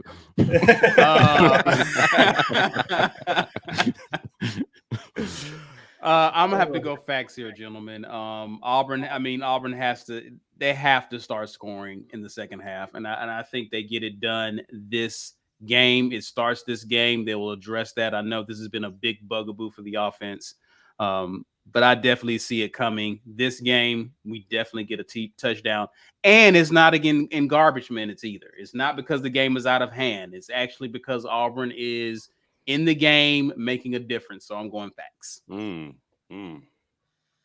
All right. So is that everybody? Yeah, I think it is. It is. Y'all know how this goes down, man. We're gonna try to knock out as many as we can rapid fire here in the chat. Facts or not, quick from the comment section. All right. Oh, just for you, the disrespect. Facts or not, Phil Mahary stops for red lights in Grand Theft Auto. What? Like, Greg, come harder than that, bro. Okay. Kidron friend says, facts or not, Georgia's tight ends combined for 150 yards. Is that just total or receiving? Because I know you like to run. Yeah, the tight end sweep. They'll take Bowers on the sweep in the second. Yeah, I'm sure he meant receiving. I'm gonna go now on this one, man. I think Auburn keys in on the tight ends. I picked less than 220 passing yards anyway. So 150 to the tight ends is a long day for Auburn. I'm not sure I see that happening. I think they're successful in getting a little pressure on Stetson Bennett and making him uncomfortable. But I could go either way. I wouldn't be surprised if they did. Because I just think Stetson Bennett is underrated on the move, man. Like, his game is underrated, and he's a good quarterback, and I like him. But I'm gonna say no. I'm gonna say facts on this. I think that I just don't. Say facts too. I don't know a combination of DBs and linebackers that we have that will be able to make this not a factual statement with the absolute freak abilities of Bowers in Washington. I don't know what combination you throw out there that limits those guys to under 150 together. You got to hit Stetson Bennett and keep him from throwing the ball. Oh yeah, no, I mean that's you have to stop him from throwing. That's it. Like, because if I don't know, they finally got Darnell. I'm sorry, Caesar. You good. Go ahead. They finally got Darnell last week. I think 64 yards receiving. So they're progressing him along. I could see Bowers breaking off like a 70-yarder, and then they just kind of hit that. What about the kid that transferred in from was it LSU to Georgia? Yeah. Oh, Eric Gilbert. Yeah. We don't talk about. Oh, Gilbert. Okay. Okay. Family business. We don't talk about Bruno. Keep it rolling. We'll ask you about that offline. Now, what I was going to say is something you mentioned, Paul, earlier, that you're still looking for that big play receiver. And I think in the meantime, you guys have been leaning on your dynamic tight ends in the meantime. So I think if that holds true and you don't find your breakout receiver this weekend, it'd be crazy if this is a weekend you find them. I'm looking to the tight ends to actually have a game to account for much of the passing yards in this game. So I'm going to go facts for sure. All right. Donnell says, facts or not, Auburn converts 2 third downs in the fourth. Wow. These questions about this anemic third quarter, freaking second half offense hurt. Yeah, I hate that this is even a thing that we have to contemplate. Like, it gets deeper. Each question gets deeper. Yeah. The next one, do they even get to touch the ball in the fourth quarter? You know, man, does Auburn cross midfield at all? Yeah, our second half offense has been bad. Well, I'll tell you what, it wasn't bad. Scoring was bad last week in the second half, but they moved the ball. I mean, they had over 200 yards of offense in the second half last week. So I'm gonna go facts on this one. I think they can convert 2 third downs in the fourth quarter. Especially if they're getting blown out. Oh yeah, that's so tough. Yeah, you got I'll go facts. Georgia's second team, third team defense is a bend don't break. Oh my God. I'm Paul, gonna Paul, say don't Paul, lose this Paul. game. Don't lose this game. If you lose this game, if Georgia loses this game, I'm coming on if your it's show. even close, I'm gonna. I'm be coming on talking your mad, show. bro. You save a spot for me on the show. Hey, you next welcome week. anytime, my boy. I'm going to skip my own show and come to your show to talk trash. Auburn. I'm crashing the party. Man, Nah, yeah, I say facts. Third team defense will give him a couple. All right, cool. the subliminals are just vicious from Paul. Man, Ben Bloodworth says facts or not, Auburn holds the lead at some point in this game. Again, I could see that this could happen. Listen, the first 2 or 3 drives for Auburn have been Good, pretty yeah. good. Yeah, Yeah. they We start out well. Yeah, if they get the ball first, it's not unheard of that they can march down the field and score a touchdown and then do absolutely nothing after that. So, Right. I'll go facts on this one. I mean, it's a coin flip. It's a coin flip. You know, do we get the ball first? I guess is the question. Right. If they get the ball first, then there's a better chance, obviously. But, yeah, I'm gonna go facts. That's sunshine right there. That's It is. sunshine. Hey, LSU thought so too. I mean, Missouri technically scored against Georgia first, so Definitely scored. yeah. They held the They held the lead for lead. 3.5 quarters. Oh, It's possible. I'm play with me. gonna go facts. I'm gonna we go beat facts. that team. Barely. I'm Right. gonna go no on this one. I'm I'm gonna actually go facts on this one. Nice. 7-3. Okay. All right. Jazzy says facts or not, Georgia beats Auburn in basketball this year. What? Hell no. Say And that's what? pretty much what he said. Oh, all right. He's already moved on to basketball. I know, right? That's a different topic, I guess. Did they fire Cream? Did they fire Cream? Yeah. Cream's like tweeting about Subway commercials and stuff like that. Like Oh, he's man. off Hilarious. he's in a different Long realm. gone. Yeah. Facts or not, Auburn has a tight end receiving TD this week. This is a great question. This is actually a pretty good question. This Now, is a good question. I'm gonna go now on this one because the newer offense facilitates fewer tight ends on the field. Although Robbie Ashford did a good job finding not only John Samuel Shanker but Tyler Fromm on the move in this one. Right. In the red zone, I don't think so. I think now we start to see Camden Brown Please. and we see Omari Kelly, and we see these Please. guys start to get 50-50 balls. If they get down into the red zone and you just let them go up and get it and see if your receivers will win. So Camden Brown high pointed one. It wasn't as bad an overthrow as I thought it was in real time when I watched the replay on the touchdown that he caught. But prior to last week, Auburn had no TDs from any receiver.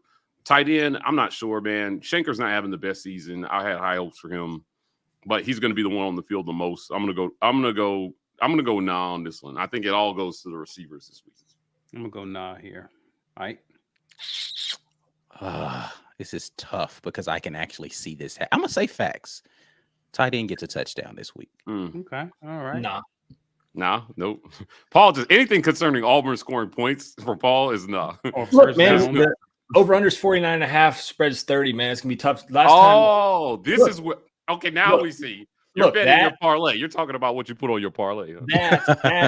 That and the fact that I think the last time I saw it in your chat, I'm not gonna take his slide here. Last time Auburn scored more than 10 points in Athens was 2009. It's from Infinite Auburn Chase. So that's where I'm going off of too. History. Yeah. Infinite Auburn is a degenerate as well. But hey, my boy. That is an accurate stat. Love you, Chase. Facts or not, Auburn will score a defensive touchdown against Georgia. No, absolutely not. Not happening. No, not the rate we've been getting turnovers. You don't think so? No. All right, fine then. All right, Imani Smoot says facts or not, Robbie will prove to be the best player on the field. He had to take it up from the most explosive player to the Now best listen. player on the Now field. let me tell you something. I think there's a chance that even a loss, he could be the best player on the field for a game, right? Like, I mean, he has. For a game, yes, he was the best player on the field against LSU. I don't see that happening against. Yeah. I mean, you're talking about an elite athlete Like Robbie Ashford is an elite athlete. So anytime you have a guy who is as athletic and improving, I think that he has a chance. But there, Georgia has 5 million 5-stars on the other side of the field. So, who knows? But I'm gonna say no on this one. But that's not because I don't have faith in Robbie. Yeah, I mean, faith in Robbie has nothing to do with this. Yeah, I think sure. the answer to this is not, though. I mean, I'm first year say, quarterback. I'm gonna say no. This is his second. This is his second start. Third start. First on the road. Yeah. No, I'm going but hey, Mike, did I not DM you and say when Robbie Ashford transferred in, I said, hey, he's the best quarterback on your roster. And I want to say you gave me some flack about that and so Calzada. I could. Like, listen, we were all riding the Calzada train, and clearly there were some things going on there that came to light later that we can't even talk about now. But I just felt like Zach Calzada was a better fit for the system that I thought we wanted to run. And more, again, you're talking about the game experience Calzada was bringing in as well too. I just thought it would be tough, but as it turns out, as life sometimes throws us curveballs, right? They've had to switch this whole offense up after 3 games or 4 games. So right here, I got the receipts. You want them? No. We're good. I'll be showing people our DMs, Paul. January 17th, that said, here's your starter next year. Kid is uber talented. Boom. Yeah, I do like, and I've always liked Robbie Ashford.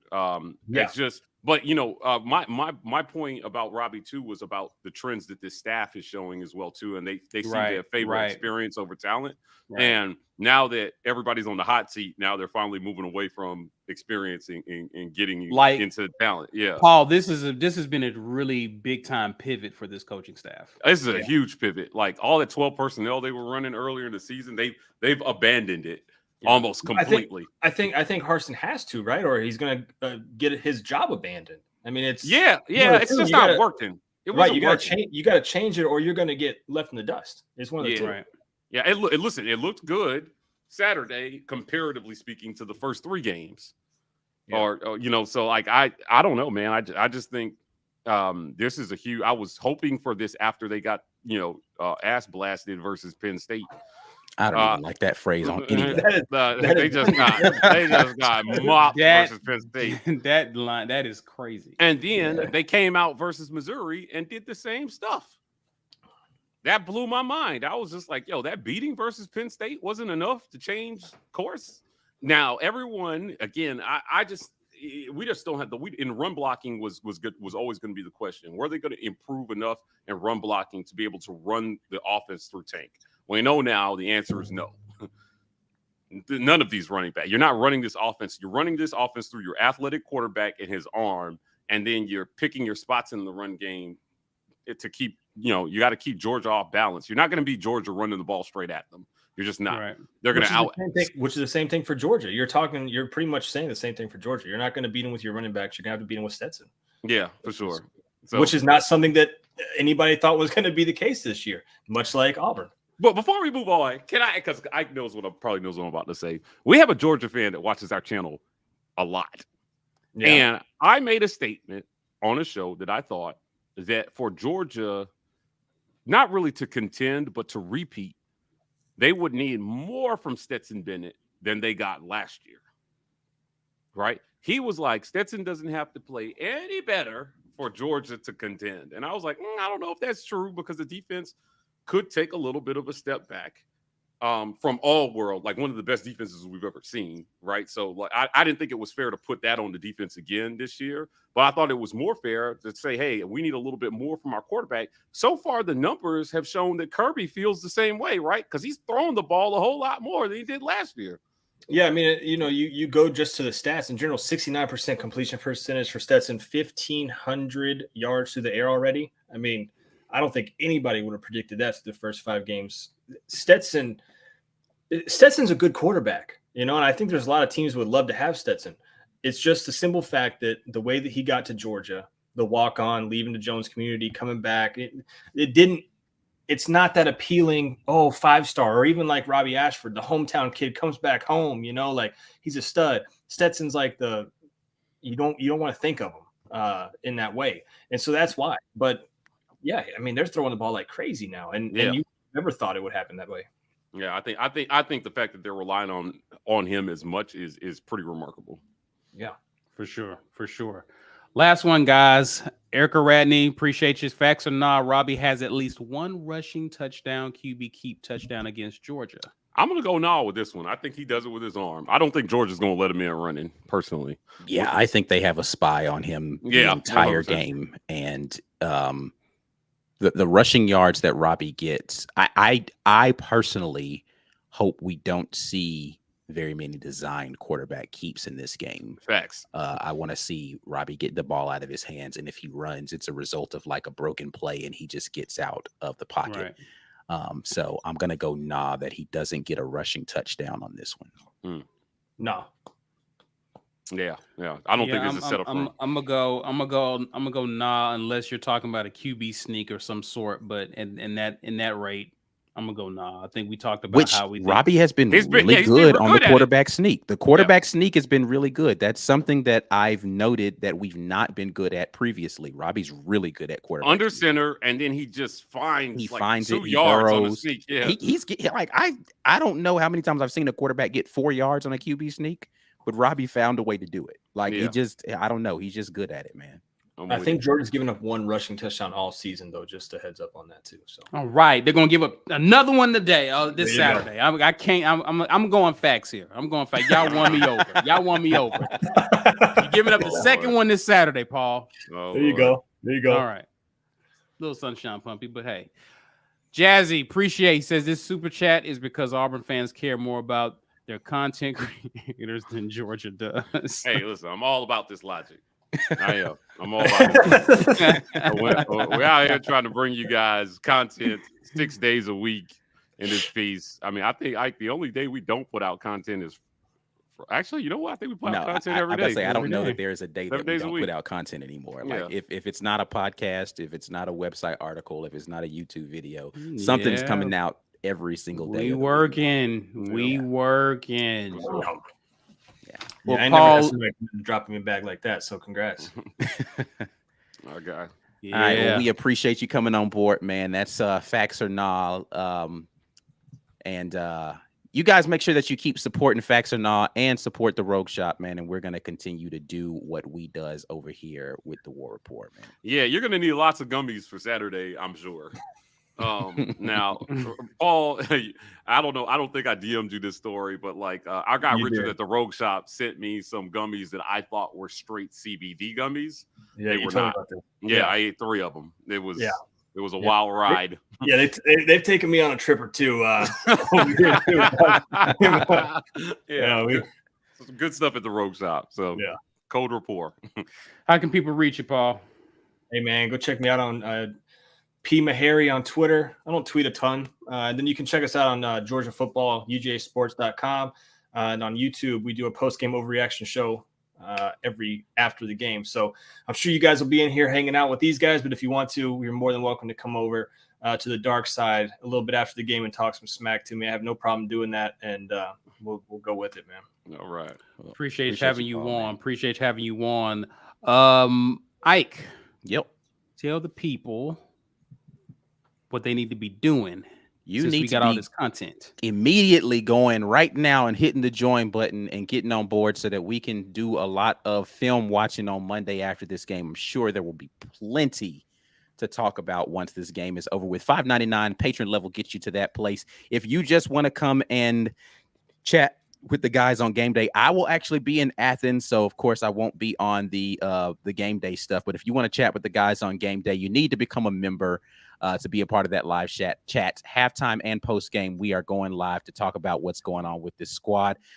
Somebody can give you a membership, so if you want to gift a membership, go ahead and do that right down there. Hit the little thing and the gift box and gift as many memberships as you want to whomever you would like to do that for. Actually, YouTube will decide for you, so you don't get to do it on your own. But anyway, doesn't matter. You'll be able to do that. And even if you didn't win something today, thanks again to our guys over at War Eagle Oil for sponsoring the giveaway. You can head over to thewarreport.com.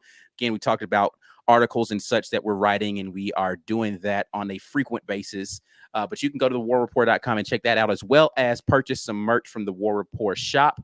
So go there and support us in that way. And we definitely appreciate all of that. If you're not into rewatching YouTube content, you can definitely check us out on podcasts. We are the Auburn Express, powered by the War Report. Wherever you listen to podcasts, we are there giving you all that wonderful content. And we appreciate everybody who has continued to support the War Report. And guys, you can continue to support us by sharing this video on social media. Please use the hashtag, whether it's Facebook or Twitter. Smash that like button and subscribe to our channel, guys. We greatly appreciate that. We already mentioned we're on social media, Instagram, Facebook, Twitter. You can find us at The War Report. We are TW Report on TikTok. That's it for now, guys, but we will definitely catch you this weekend, 2 o'clock to be exact, as we preview the Georgia-Auburn game, give our final thoughts, brought to you by Prize Picks. Mike G does a great job of how you need to select your picks going into the college football weekend. Definitely want to hang out with us there. We will see you then. Guys, enjoy the rest of your week. And as always, War Eagle. War Eagle.